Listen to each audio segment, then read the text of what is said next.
You beautiful people. This is Uncle Code, and I have something very interesting to share because I saw recently a lot of demands for a quick tutorial that helps everybody to grasp how to use Crawl4AI properly. Because I'm very happy that I can see community creating a lot of contents. People are really nice, a lot of YouTube videos, a lot of posts on the Twitter, but then I see codes are not really in the best way. I don't want to say wrong, in the best way. So what I want to do here is I'll just created this set of examples and I will go through them. The code also is available in repository. Later I will show you. And then you can run it and make sure to use this one as a reference when you want to come up with an idea for your project. Okay, I'll try to explain a little bit more about every parts, and I hope this can help you to uh, like onboarding to Crawl4AI. Anyway, don't worry if you can join Discord with those people. We work together. I really encourage my team to be very responsive, and we try to answer as soon as possible and then in a collaborative way, and also other community members they will help, so it's fine, it's perfect. So now let's do this. In this tutorial we're going to go through a bunch of things that you can do with Crawl4AI. There are a lot of things that you can do that, you know what, but I cherry picked some of them. One is just a very basic crawling. That's the first thing that you can do that. You know, when I started Crawl4AI, the very first thing that I wanted to do was generating markdown. That's it. That was the very first things. I want to just generate a markdown only for large language models. I don't want to do anything else. That was my very beginning, but then I added more features. So that's where we're going to do that. And then the other thing is the parallel. It means you can crawl multiple lines. I spend enormous amount of time to make Crawl4AI to be the fastest crawlers at the scale on planet Earth. And if you check my accounts, I recently shared a video about it, the new versions that I'm working on it, but it's not out there yet. But anyway, the library is very strong and good in managing memories and running a lot of crawling at the same time. And then, yeah, so this is what we're going to talk about it. And then it's again back to markdown, fit markdown. Remember I told that I wanted to generate the markdown? Most of times I see a converter, they convert whatever is in the page into a markdown. It means like you crawl the HTML, use some of the libraries out there to convert HTML to markdown. But that markdown has a lot of noises because when you look at web pages, there are a lot of things that don't need it to be in the markdown. Imagine there's a blog post and articles. There are a lot of ads, footers, headers, and then you convert to markdown. You don't want them to be there. So I call it fit markdown. And that's what we're going to talk about it here. And then we're going to talk about extracting structured data. And we're going to do it with LLM and without LLM. That's what we're going to talk about it, especially my preference is without LLM. If you have seen my previous videos or if you go to documentation and other places, I have a very unique stress on try to do things without LLM. You can do that. Don't use it like an destroy and then use it and then have fun with it. It's not gonna work like that. Don't jump to that one. If you do think about it, when your product is ready, you want to drop it to market. Your operational costs, OPEX, will drop. And then you're gonna get more profit, and your investors happy, your customers happy, and you don't use LLM. You're not dependent on the GPU. So use LLM. It's beautiful. I love it. When you have where you have to do that. So we're gonna talk about these things. And then example of the deep crawling, very important things. You want to crawl multi-level nested, so we're going to talk about that one. And then JS interactions. It's very important. Most of data that you want to reach needs some sort of JS interaction. You have to do some interaction, and you will see here. And how you can get all the media and links, and that's good. A screenshot and PDF. I'll talk a little bit about the proxy rotation. And also you'll see that how you can crawl raw HTML. Because one very good approach is you first do a massive crawl. Don't use any large language models or any extraction strategies or whatever. Dump all those HTML, and then in the second round, go through them to do all the kind of processing that you want to do that. So a good crawler should be able to support that one as well.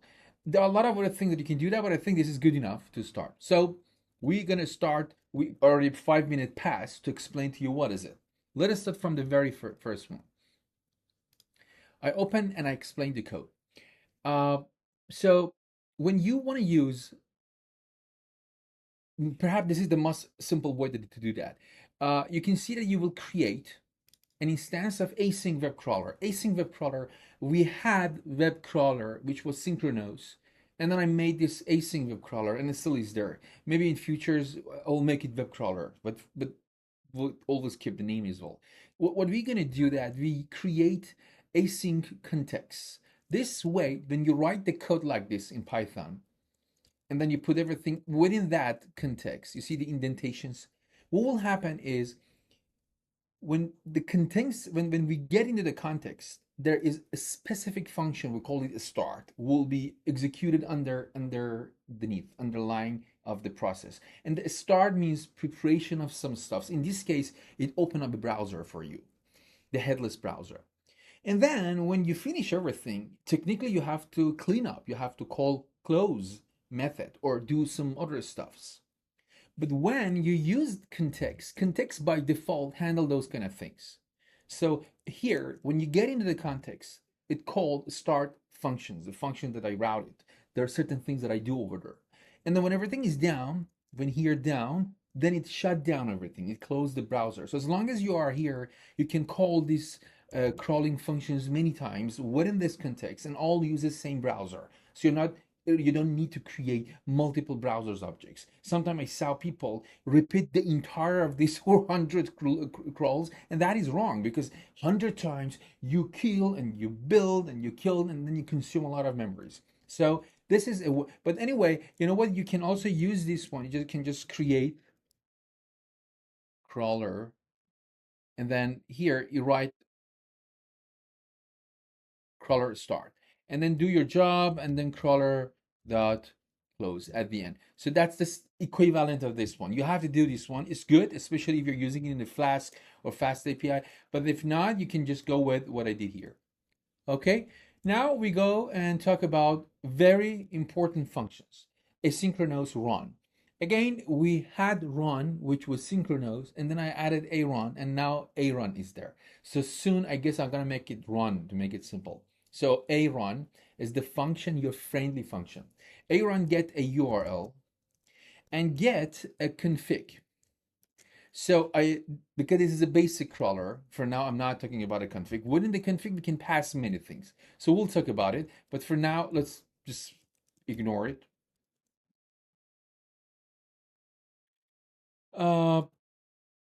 Okay, and then what will happen? This is the asynchronous function, so that's why we're going to use await. It returns a list of crawl results. Even you pass one URL, it always returns lists of crawl results. Because Aaron has a capability to do the deep crawling, to do multiple crawling, to do a lot of things. So that's why it by default it returns one. And even if it's the output is one, again is an array. So we do that this one, and then I go through that one. If you are sure that you don't have any, in this case, if you're sure that it's only one, so you can simply write this and then go and do whatever you want to do that. And also the data types it returns is smarts. It's very smart. So it means that even if I come on here, for example, success is true or false. If you do that, you're not going to get an error. Basically, this is equivalence by this one. So it has this kind of flexibility because of compatibility with the previous version. Anyway, just know it. We're gonna remove this. We're gonna come here. It's a simple print, and then there's this success. You can check that if crawling happened in a proper way or not. And then there are a bunch of things that you can do with the crawl result. Crawl results. If we want to know what is crawl results, let's go to crawl results. Okay, you can go to docs Crawl4AI, and definitely I suggest you to go that. And then if you go down, there is a crawl results. Here is the crawl results. So you will see all kind of thing that you can expect from the crawl results. It's a very rich objects. It gives you HTML, it gives you clean HTML, very good if you want to pass it to the large language models rather than passing entire of the HTML you're crawling, or media or links, download files, screenshots, and a lot of more things. So just know it. You can go and play around with it.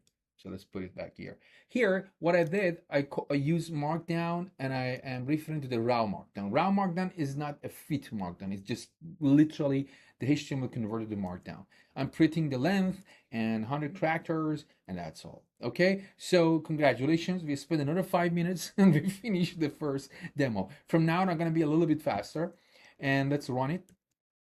So I'm just going to run this whole thing. And then we're gonna, okay, basic web crawlings. Okay, this is the current versions, and done. And you get one results, and this is why community hacker news. And you'll see that the first 100 characters, this is the first 100 characters, but the whole markdown is 17,000. So 17,000 is the length of the markdown extracted here. You can save it, you can do whatever you want it. And you can see that it's converted to the links. There's a news, hacker news, and all those kind of things. So this was the very basic way of using this. Okay, just use the Aaron and have fun with it. So let's close the basic demo. The next example is when you want to do a parallel. That means you have multiple URLs. Just very simple. It's still not very complicated. And you can pass URLs, multiple URLs. And just this time call arun many, and then send URLs. And then arun many has some extra parameters. We call them dispatcher. Dispatcher is an algorithm that look at your hardware, your memory, and decide how to distribute these things. And it's really interesting. In the advanced level, you can control, you can imagine an oceans of many browsers, and all the browsers that have multiple pages and open. Imagine you have 10 Chromes on your computers, and every Chrome has 5 tabs. So all the tabs ready for you. And then you can do a lot of interesting mathematical things in the memory, in the CPU, and then boom, and you get the fast results. arun many has that capacity. But the very simple way is to just use it like this, okay? And then when you do that, nothing very different than when you're calling the arun, and you're just gonna get the whole things and printing, and boom, that's all. Simple. Let me run it. So arun many, and this time it's URLs. But remember, don't get confused. I know both of them return lists of crawl results, but this one get a URL. When we do the deep crawling, things will come interesting. Okay, now I'll go down and I will run this one. Let's see how it goes. Okay, down, boom. So it's parallelism. And then we got 3 URLs, all of them success and simple. Simple, right? Yeah. So now we're going to go with the fit markdown. Fit markdown is where the fun happening. So, okay, let's do the fit markdown. Again, we're back to our arun, but look at here. I just purposely I didn't write results, list of crawl results. I just write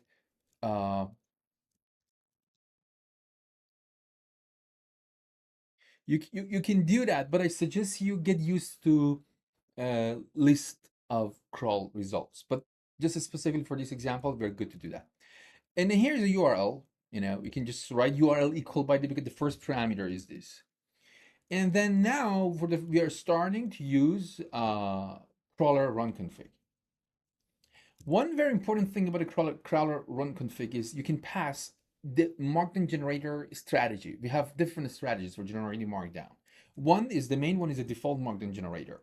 And default markdown generator has one very interesting filter. We call it content filter. Content filter is filtering noises. It's the job of this.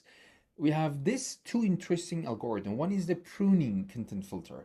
If you go to kind of old tree, or not the old tree, a tree that has a lot of fruits, and you shake the tree, so then some of the fruits, old fruits, boom, gone, right?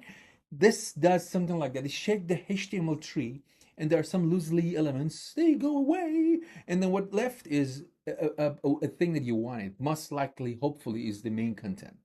And there's another one, BM25. BM25, I love it, and you have to use it because you can pass a query. Imagine you're creating an agent, a research agent, and user gave you a query. You can pass the query. You know what's going to happen? You will get marked down just relevant to that query that you got from the users using BM25 algorithm. It's a perfect way to speed up and generate less markdown for large language model.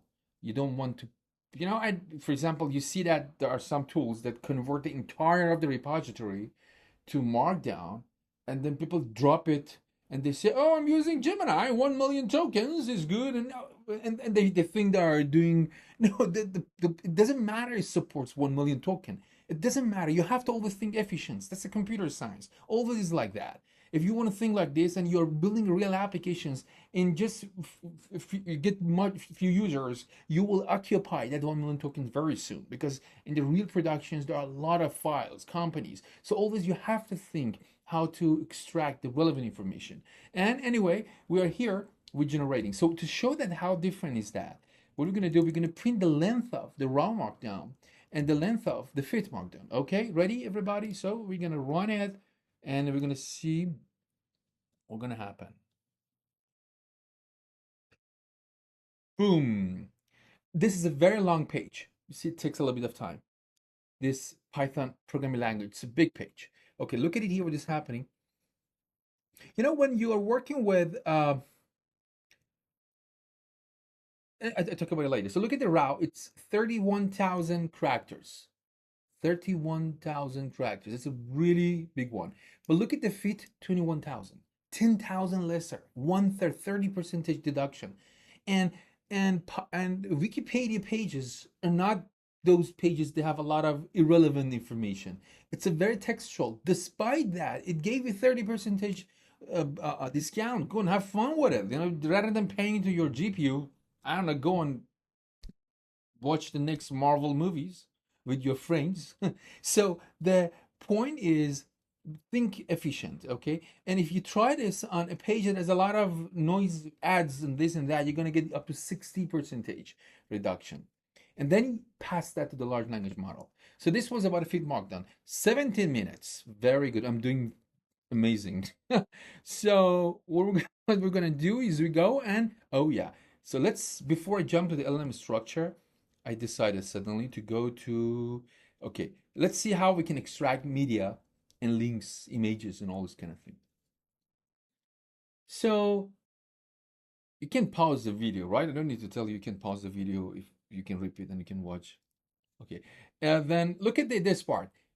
Media links. We're going to extract, we're going to see how we can get out all this kind of, I spend a lot of times on images. I got a lot of feedbacks from communities because especially some websites like e-commerce website, they have a lots of different ways to optimize images and source sets in different ways. And I think I was able to bring you to the level that can really extract all the images from the page. And we'll see. And again, anyway, what we're going to do here is, again, you just call the links, and I'm just past this main page. There's a bunch of images over there. And then when you call, nothing, if you remember here, one of the, here, it's the media. You see the media? It returns back a dictionary. This dictionary has some keys. One is images. So result that media is a dictionary. Dictionary, one of the key is the images. It's gonna give you all the images. Each image comes with the source, with the alt, with links, something like that. And then it separates for you internal and external links. So you have all the internal links and external links. And then you can take them out, and then, for example, you can save it here, right? So let me just, for now, comment this part. And maybe I can print some of images and links. Yeah, thank you, Copilot. Beautiful. No, don't save. So we're gonna save it and we're gonna run it. Let's make sure the media links is open. Okay.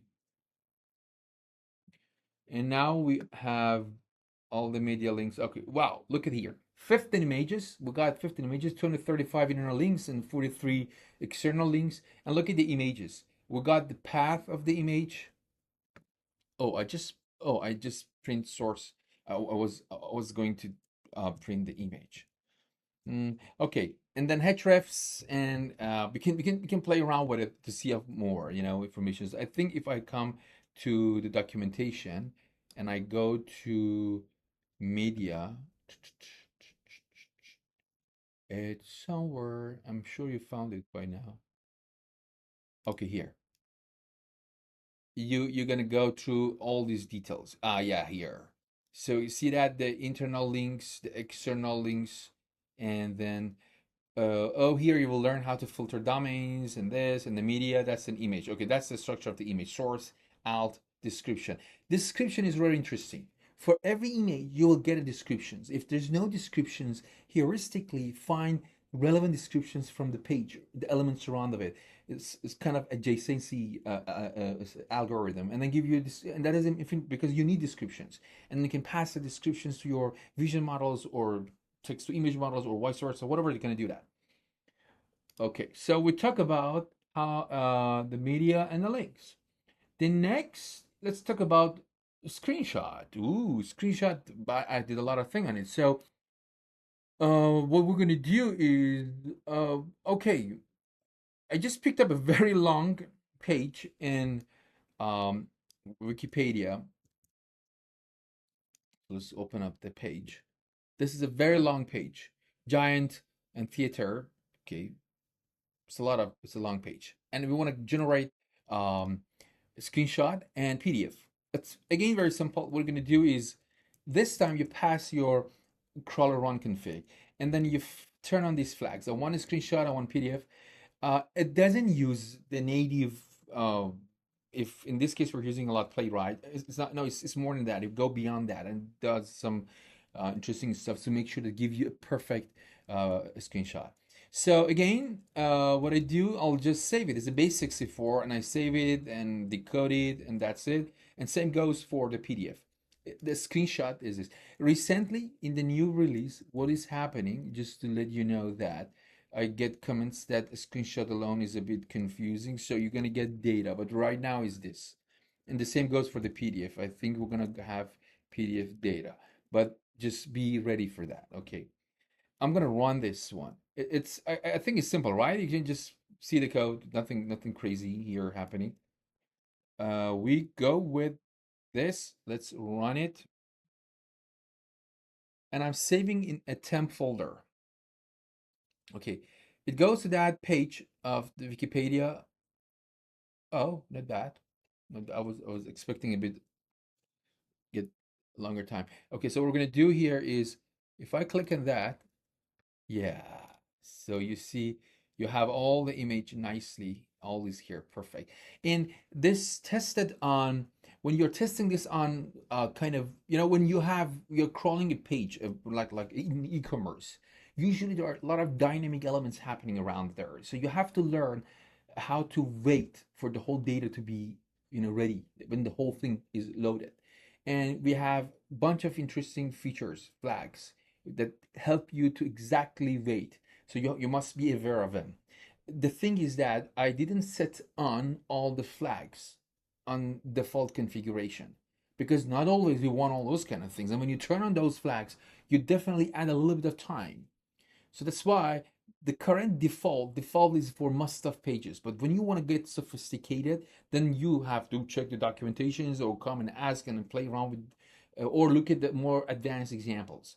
So, for example, one of the thing that the crawler has is look at this. Wait for images. It's very simple. True. When you do that, it waits a little bit.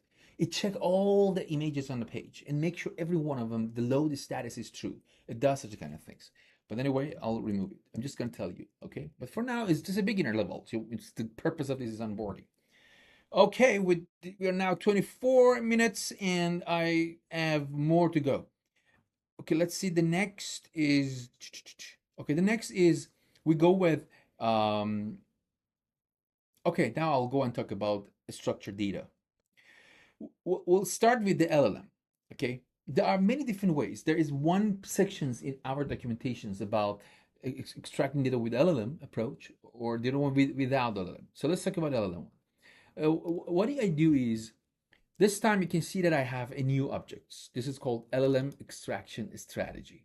We have different extraction strategy. One of them is large language model. We have cosine. It's very interesting. And we have JSON CSS extractions, which they don't use a large language model. Anyway, so what are you going to do? First step is to create your extraction strategy, and extraction strategy got a lot of different parameters. Well, one is the LLM config. This help you to explain which LLM you are trying to connect. And because as of now, in our library, we are using Light LLM, a perfect, very good open source library that it's in wrapper basically on how that let you to communicate with all other LLM providers, more than 100, I guess, in a nice way. So usually it's like that. The name of the provider slash the name of the model. I'm using Grok, the super fast Grok, and I'm picking up my favorite Cuban models and the 32 bytes. And then here for API token, you can pass the API token or can just use this helper and colon. So this means go and pick it up from my environment variable. And then I have this instruction. So it's just whatever you want to say. This is news.y combinator, extract all news and all news. And for each, I want title, source URL, number of comments. That's it. Just like natural language. And we know, okay, this is the hacker news. Okay, so that's just what I'm talking about. Means the title, the number of comments, something like that. And then the extract type is a schema because I want to extract like following in a schema that I define it right here now. And then I can do if I want to be more explicit to make sure that it follows exactly what I have in my mind, you can do something like that. This schema, it can be really lousy like this. No need to be that JSON schema, which you can do that, and then you can use Pydantic, create a schema, extract the JSON schema and put it here to make sure it follows exactly the data type and everything you wanted. But look at how simple: title string, URL strings, comments int. That's it, very simple. And then you can pass also extra arguments. You can say, hey, temperature 0, max token is this, and then you can say verb is true or false to see the log. So I try to put some of the useful parameters to help you. So this is how we create the extraction strategy. You just create an object, you pass LM config instructions, and that's it. You can define the schema a little bit like that. Now I created my config. Okay, I just crawler run config, and that's it. And now I will come to our famous arun functions. We pass the URL and the config. We hope everything goes well. And this time, one of the crawl results elements is extracted content. This is a string, is dumped. So if you have to parse it like JSON.load. So remember, because I have seen some people make mistakes. They think this is a dictionary object. So it's designed to be a string, designed to be agnostic a little bit. So if you want to convert it, you convert it back with the loads and then print it. So here what I'm doing is I just print all of them, all the kind of things. So that's what's going to happen. We go with LLM extractor. So let's run it. Okay, we got it running. Perfect. Now what we're going to do is start to call LLM, and we're using a Grok LLM. Okay, going to get a kind of quick results. Perfect. Down. See, look at that. Woo, beautiful, beautiful. Let's go up. 20. We got, I guess, 30 elements. Yeah, all of them. Now each one you has, you see the title, the comments. Okay. So that's it. You can just use it like that. Well, now the second approach I'm going to go is not using large language model. Look at here what is happening. Here we have to, let's say you are extracting such data from hundreds of pages, similar pages. Every time you have to pass the page to large language models. So every 100 times you are dependent on language models, but you know that all these pages are same. The structure is the same. There's a repetitive HTML patterns repeating. What you see is that repetitive patterns. Is there a way that I just use language model one time to generate a schema for that repetitive patterns? I use that schema, then I extract the information without just calling the large language models. And that's what we're going to talk about. So let me go and see what's going on here. So everybody, remember we use LLM extraction strategy and all these kind of things. And now what we're going to do is, where is it? Okay. uh, okay, let me first to explain a little bit here.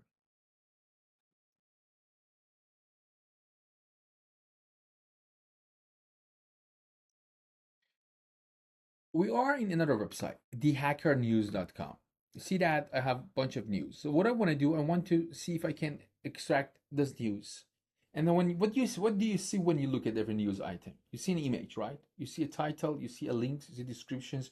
So you see a presentation of HTML element. If you right click and go to inspect, then you will see that you will see, okay, yeah, you see the elements. That's the elements, and then you see that it's just keep repeating. So instead of I pass the entire HTML to the large language model and ask the LLM to extract this kind of information, imagine I have many pages like that. That's the reality of the job. It's not just a one page. You have hundreds of them, thousands of them, or you may even refer to a page many times in a day, and you want to do that fast. And people are asking, look at the Perplexity or other applications that they try to speed up things, and that's how you're going to do that. That's the secret behind of it. So what is happening here? If you know HTML and you're familiar with HTML, um, um, and also JavaScript, CSS, you're gonna have an easy time to do that. But anyway, look at here. This is an HTML. There's a div, there is an there's a div, and I can see I can play around with them. And there are some class names, body post. So let's play with this body post. We're just gonna copy this. We're gonna click here. Why is okay? So if I write document dot query select all, okay, and I just write this, you see, I will get all these posts here. It's an objects. And then, for example, if you back to HTML,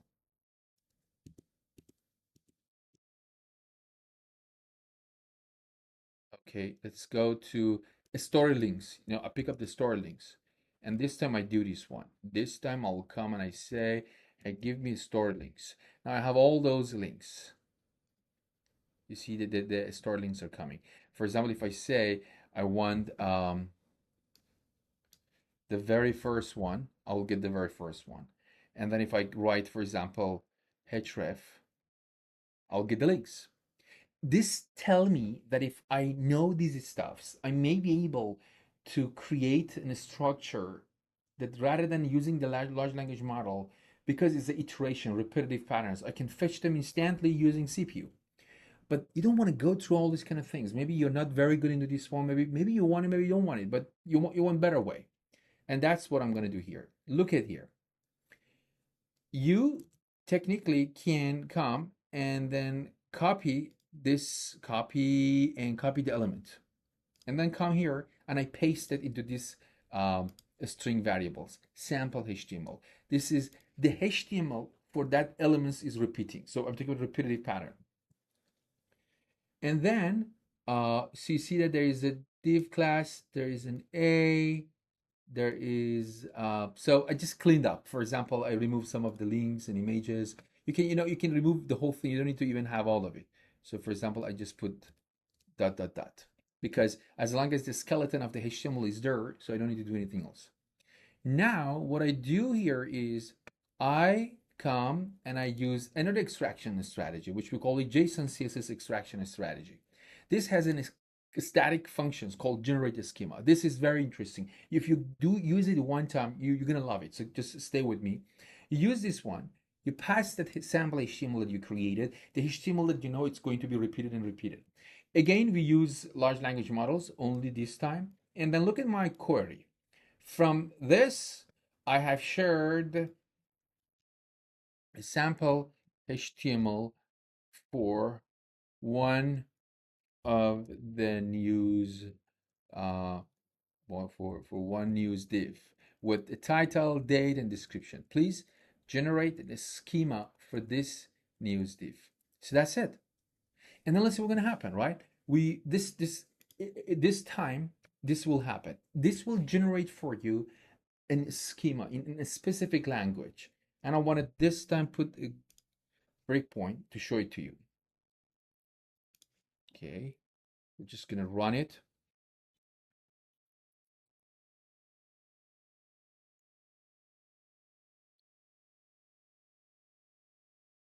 Okay, now we run and then we got it. So look at here. I'm for now here. Look at this. Do you see this one? If you understand this one, you will save your products, MVP, business, everything else.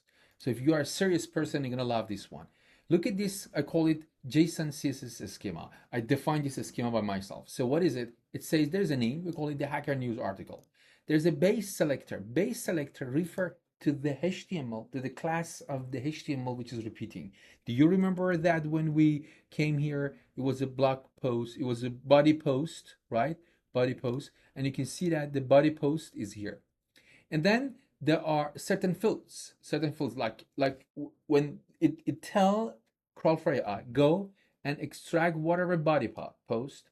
And then I'm interested in title. Title is somewhere in this HTML and its class is home title.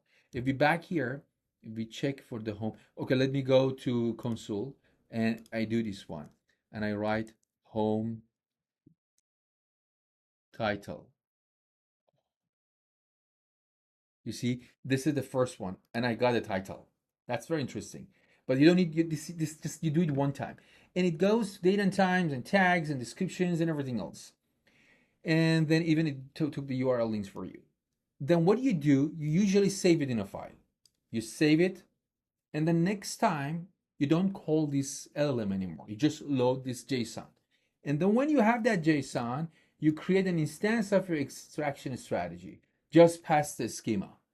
And then after that, everything is the same. So let's run that one. I'll just do this one and I will come to, I run it. And look at here, done, finish. You see, it didn't take any time. It extracted all the news for you. So that's the beauty is this. You save it and you don't need to do anything. Let me run it again. I save it again. I'll just write, okay, I'll save it, okay? And then I will come and I will do that, you know? And the next time when I will do that, I will check that. Check if the schema file exists. Else, do this.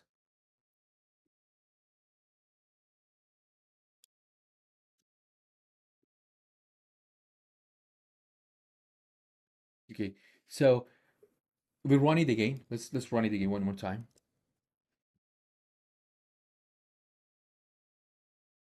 So does not exist because we're just running it right now.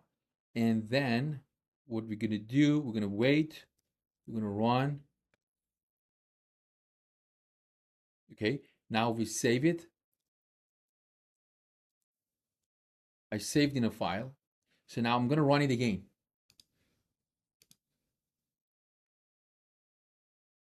This time the file exists. So we're just gonna pass it, right? And then let me take out all the breakpoint and boom. That's it. Let me run it again. Run, crawl. Oh, we have this.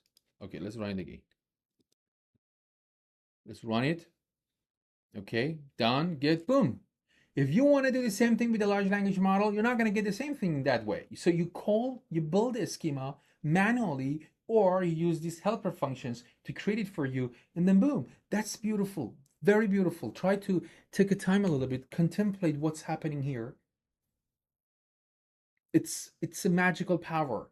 You use large language model only one time, and then you have thousands of the similar pages, or you want to crawl the same page for entire of your life every day, but going to be like that. So who's going to be the winner when you jump to the market? The one that think in an efficient way, but you're free if you want to use one. So that's why I'm saying that use the language models in a proper way, and this was an example of proper way.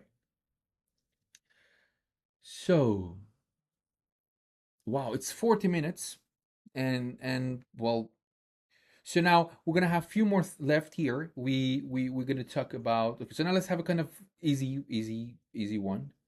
We talk about raw HTMLs and a file. Okay, you can do the crawling from a raw HTML. That's a very important thing. And also, or you can go with a file. This is a very perfect way because you crawl a page and you save it on a file and then load it and you're going to use it. That's I think it works much better. It makes sense. I don't need to do everything at the same time, especially if you are using large language models, a good use of large language model. So here you will see how you can get that benefit of reading from a file or raw HTML. This is a raw HTML. You see that as a simple article. And then I just saved it in a file. Okay. And now everything is the same, but look at the difference. In the URL, if you are passing the raw, you should start with the raw colon. This prefix let Crawl4AI knows that we are not searching for URL. We're getting the URL, the raw HTML right away. So that's one thing we have here. And then if you are reading from a file, so you just start with the file colon slash slash and then file path. No matter what, both will do the same thing. The rest, everything else is the same. The crawler run config, the LM extractions, the JSON CSS extractions, media, whatever. Everything is the same. The only thing is that if you even disconnect your internet and you're using a local large language model, by the way, you can use local large language model. Just make olama a slash, whatever, and then that's all. So it works in that way. So you got it. You pass just this raw or the file. That's the way. Okay, and finally, okay, let me run it. I mean, I'm just run it. It's very simple. It's nothing weird about it. So boom, super fast, and the fetch time is 0. You see the fetch time is 0. Okay, after this, I want to go for another very popular request that people ask me is the JS interaction. Okay, because most of these headless browsers, they are using V8 engines. They're using different engines to run JavaScript. So they have the capability to get the JavaScript code and run it. And that gives you a lot of power, make you a superpower. There are a lot of things that you want to do. Maybe a very simple example is you are in the Hacker News and then you come to the very bottom and there is a more. So you want to extract these 30 items. You want to click on the more and then get the second 30 items, right? This is a very common example. It can be more. It can be writing something in a search input and then click on the search buttons and then get the results. So there are a lot of things that you can do that. Many of these things need a JavaScript to be executed. Crawl4AI support them. Crawl4AI support not only passing one scripts, support sequences, a sequence of scripts, and that give more power to your agents because many times a good agent is able to create scripts for multiple steps rather than doing step and again steps and again steps. So use the language model one time, create possible scenarios, and then you use that sequence and then you do the job. So uh, let's see how you will do that. Here, what we do is this. The idea is this. I have to go to the Hacker News website and I have to stay there. The browser, I shouldn't close the browser. The browser is there. I get the data and then I have to click on the load more and I wait. The page will come with the new data and then I crawl it in the same browser tab, not the new one. It's not a new one, it's the same one. This concept called session. So somehow I have to maintain that sessions. And then next time when I click on load more button, and I go and do the crawling, the second time is not reloading the page because if I reload the page, everything will back to the first stage. So I have to stay on the same page. Keep this in your mind. Okay, first of all, look at this one. I made a very simple news schema. So how I did it manually, or you can use that generated schema functions. The name is news and the base selector is tr a thing. If you just go and inspect, you will see that it's okay, yeah, tr a thing. You see that a thing, and then from that one, I'm looking for an span, which is title line. If I open this span title line, you see that, and I'm picking up the title. It's a very simple one, nothing more. It's just because I want to count it, and I have these stuffs, right? So this needs a schema. And then what I do just what we discussed right now. I pass the URL, I create a crawler run config, and I pass the the schema of I use a JSON extraction strategy. I don't want to use large language model, but this time I pass a new thing, a session ID. Session ID is just names, arbitrary names that you use. But when you use that specific tab, will get a name. And then if next time you call Aaron and you pass the same name, it uses the same tab within the same browser. That's the trick, and that's what we're gonna do that. So what we do first, we call, and then I go to the results and I load the extracted contents data and I add it to my news list. So I expect to have 30 news when I reach to this line. Okay, let's run it.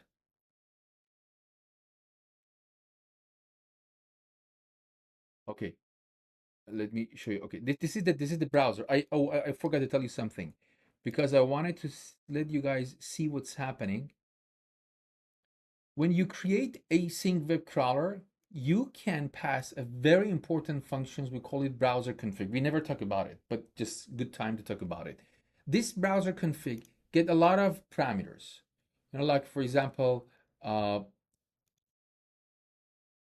it let you to connect to a CDP remote browsers. It let you to ask the user agents, set you the viewport width. There are a lot of stuff that they can do with it.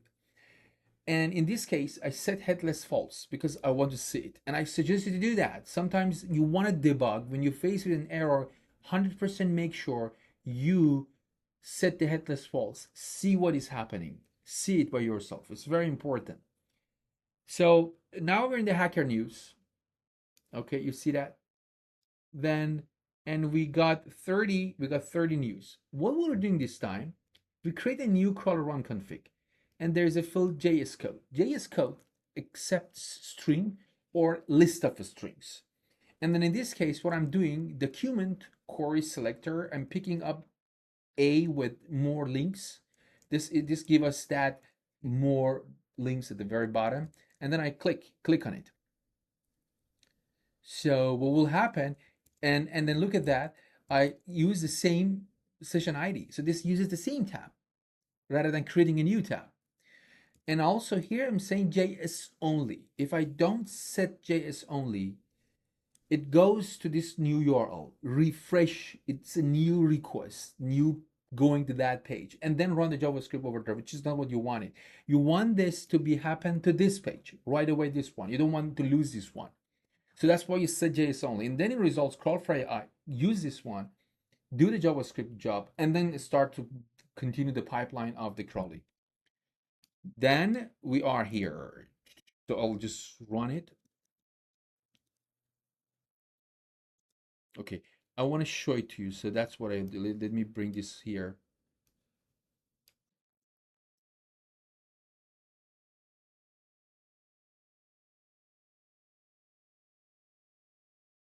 Okay, so I'm gonna run it and let's see what's gonna happen. Okay, I run it. You see, it clicked and it's here. You see that? It just run the JavaScript and now we're here. But there is something very interesting that you have to remember. Look at the Y Combinator. The Y Combinator URL actually allows you to go to every page that you want it. So although I use JavaScript because I just wanted to show you how it works, in the real production, if I'm going to crawl Hacker News, I'm not going to do that. I'm going to use this one.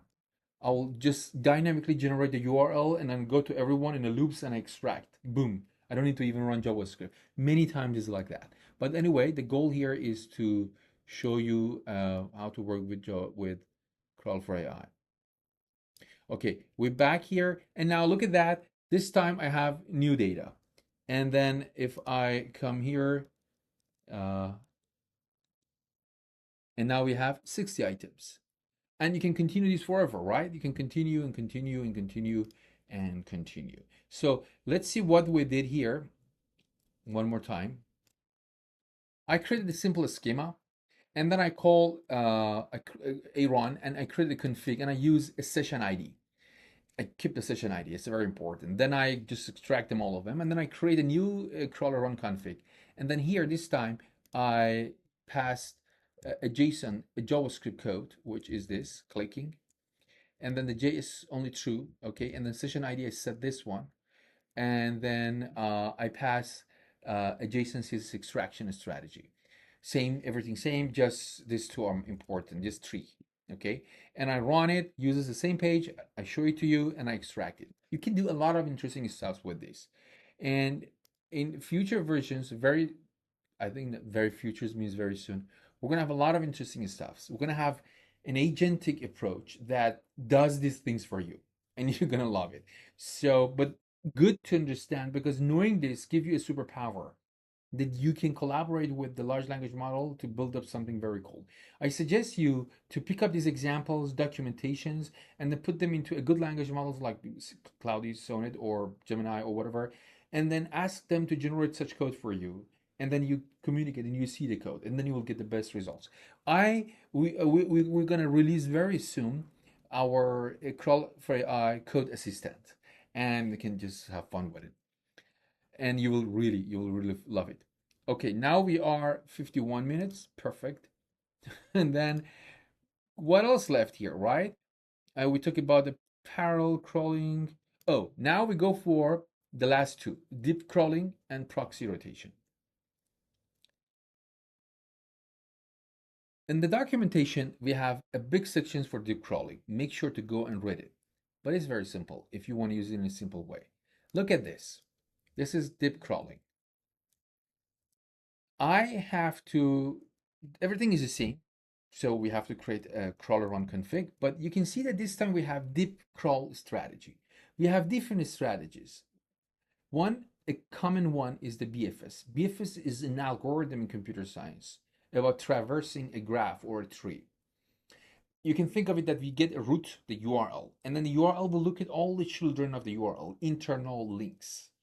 And then we fetch all of them. And then for the first internal links, we look at all the children, the second, all the children, third, all the children's.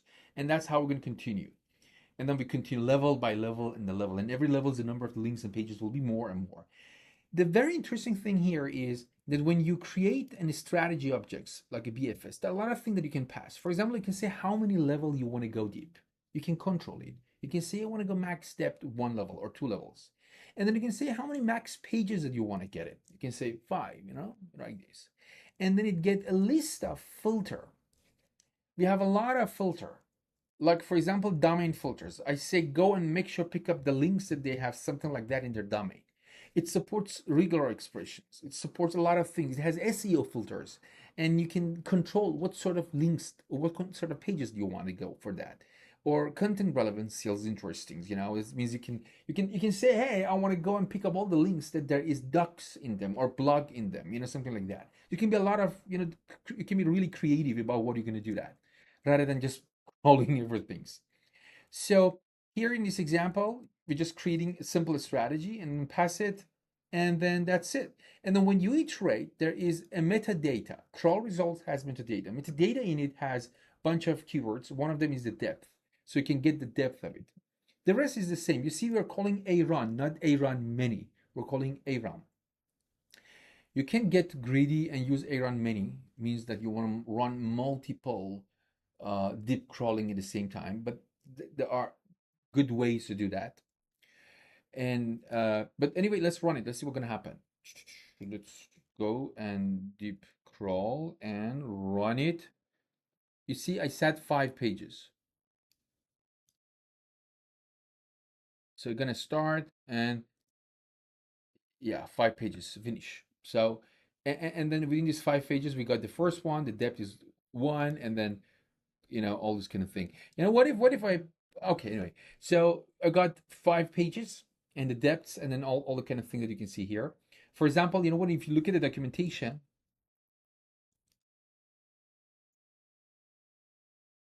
so we have these core sections, right? In all of them, there is a slash core. So you can use the globe pattern to extract only the globe, the core, and then you save markdown in one file. So basically you have LLM.txt of our documentation, and then you can use it. So go for it, do that, and then use it, and then even share it with us, share it with other community member.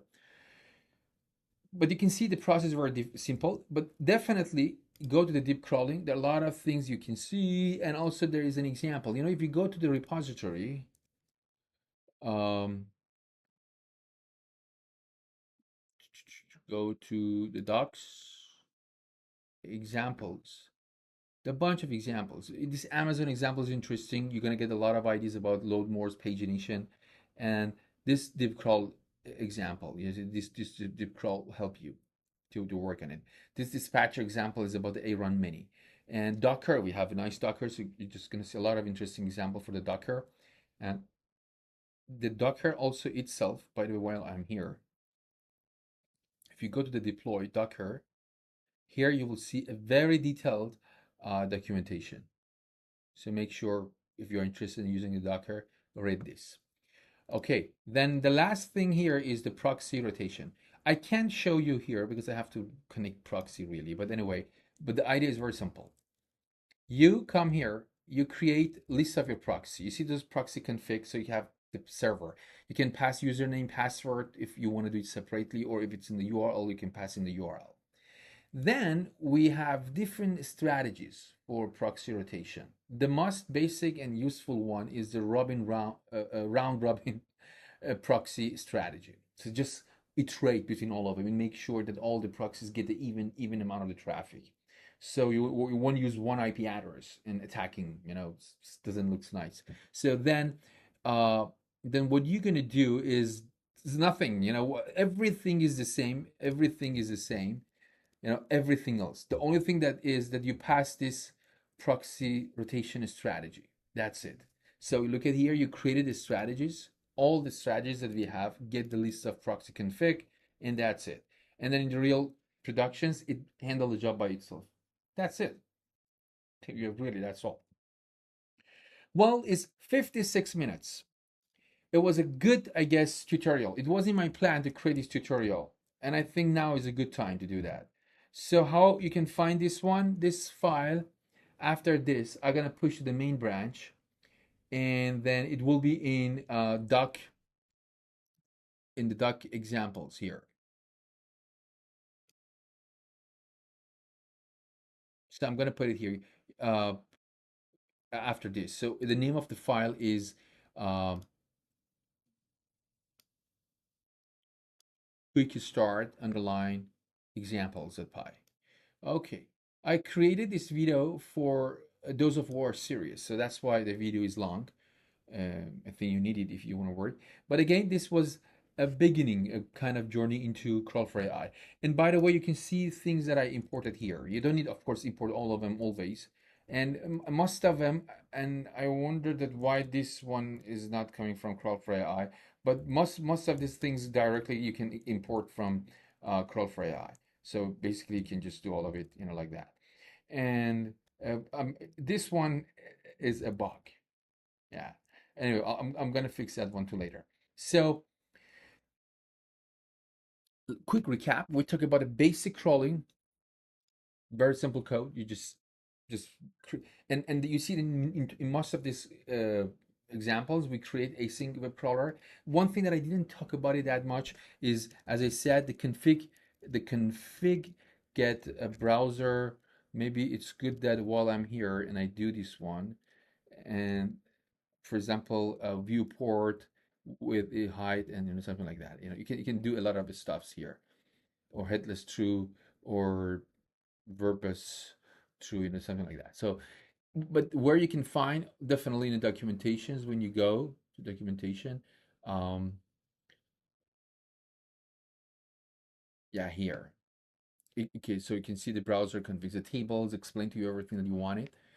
And then a simple crawl, we talk about the A-run functions. I said that try to use it in this way. Get used to this way. Use list of crawl results. Although you can use result rather than results, and then it works, but better to do this. Because we're adding more stuffs to this one, and majority of those we need to return a list. And then we talk about the parallel, which we use the A-run mini. For example, it's in my plan to make A-run function smarter, that if you pass a list of URLs, understand that you want parallel. Eventually, I want to see if I can make one entry points for most of things. But anyway, and then we talk about the markdown. Markdown generation is very important. Basically, the result has an object, so markdown. And markdown, it has fit markdown, raw markdown, and I really suggest you to play around with this. Or another algorithm is BM25 content filter. So you can use that one as well and see the differences. That one led you to pass a query. And then we talk about LLM extracting structured data using the LLM, with very fun activities. You see that you can put an explanation and a simple schema. I will do that. It's very subjective to your language models, so do not forget about that. If you're just going to put in a stupid model, you're not going to get good results. So it doesn't work.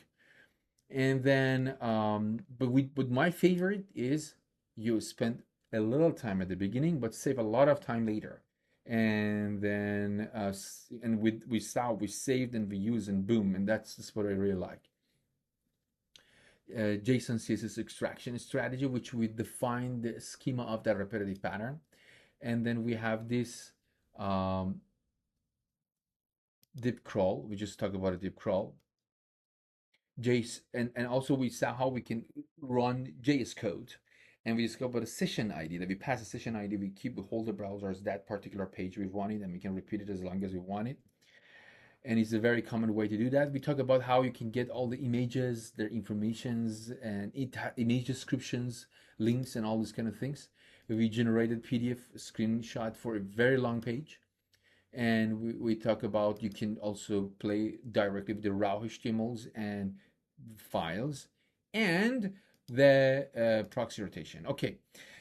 I hope this can be a kind of reference for you and many other people that come to Crawl4AI. They want to get some single source of truth, and that's the file. But this library evolving a lot, and we keep adding workings, and we have a lot of plans this quarter and next quarter. And so stay tuned. The best way is to come to Discord, follow the repository, start the repository, watch the repository when we have any new updates, and communicate and help and send feedback. And my goal is to really build really the best, the only best place for people. They need an open source data extraction library, and that is the Crawl4AI. And there are a lot of many more things that Crawl4AI does that I can't talk about all of them, but get the documentations, play around with it, and very soon we're releasing some new versions with a lot of cool updates. Okay, everybody, it became 1 hour, and I'm happy that finally I recorded this one. I hope you can have fun, and remember that live long and import Crawl4AI. Unclecode out.